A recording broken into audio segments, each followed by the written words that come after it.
Studio with us. I do. Game changer, motivator, mentor, just a few words to describe one of the most inspiring men in media today. And now Michael Baisden is up in the ante with his new book, Raise Your Hand If You Have Issues. Honey, you wrote this for me. Issues? Yes, I do.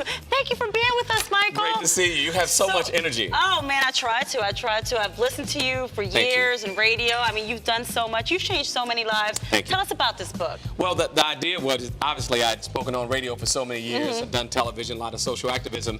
I wanted to put all those experiences, some of the crazy topics that you heard, provocative, whatever you want to call it, into a book. So, obviously, if I walk out on stage and I'm speaking, the first thing I want to do is engage people and say, raise your hands if you have issues. What's the first thing you did when you saw the cover? Oh, I raised my hand. What? And as a single woman, one of the things I find interesting, especially for your viewers out there, is single women, they always treat single women like they have a disease. Like they need a cure. You know, you're single. What's wrong with you? Exactly. And maybe it's that you have high standards. Oh. Maybe that's what's wrong with you, if you want to call that wrong. And also, I have issues with people who kill people's dreams. I'm sure that when you, maybe your camera people, your co-hosts, when they decided they wanted to do this, people are always negative, trying to shoot you down because they are too afraid to live their dream, so they shoot yours down. Right. And I have issues, of course, with people who drive on the left side of the highway. That's the passing lane. That's very true. Move, get out the way. I just had to get that out. I'm sorry. What is you have such an inspiring story. Single mom. She was only 17 when she had you. Yes. If you made it, like you always say that, if you made it, you know, almost anybody can make it. I mean, it's just, tell us about your story. But that's where the dream killers come in, because there's a first chapter in the book, even though a lot of people know me for relationships, you know, really I see myself as a person that just engages people, inspires people. You do. You know, really, I believe that. And the first chapter is called, I'm Allergic to Negative People. Oh. And I think that people need to understand the first thing you need to do is get rid of those people who are hindering you from getting where you want to go. Now, you seem like a beautiful young woman. I'm a 50-year-old man. I just have to say I just turned 50. 50's the new 49. You look good, yes.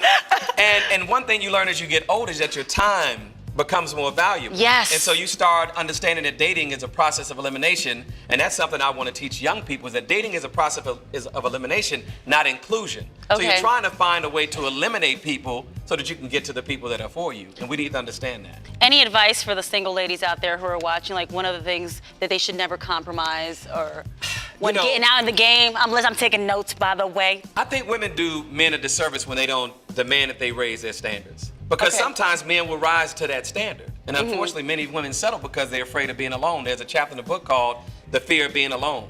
If you don't master that, then you're afraid to put people on the spot and say, I need you to adjust to this, otherwise I'm leaving.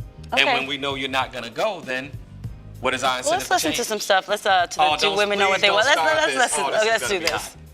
I asked a guy if he was serious about a relationship with a woman, does it matter how many men she slept with? And the guy said that any woman that slept with more than 10 guys by the time she's 30 is too many guys. What do you say to that? He's crazy. Damn, guys can be so judgmental. No, you did not play that well, yes, we did. Let me just say this to you.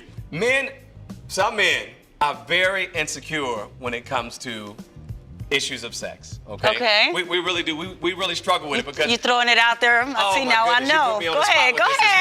But we really do. Men don't know how to really have a conversation. Where do we learn? From the wrong places, the wrong kind of movies, right? Listen to other men who don't know what they're doing. Right. The blind leading the blind. Instead of understanding that we need to talk to the women that we're involved with. Every woman is different. So I don't care how great you think you are as a lover. If you don't master that woman, you're not going to be successful.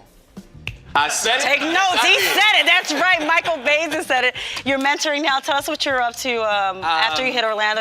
There's nothing more important to me than mentoring. I moved here to the Orlando area primarily because starting at 4.5, the station here that I was on had a huge mentoring event. I mentored 28 young men at Evans High School, and I'm loving it. Oh, good for you.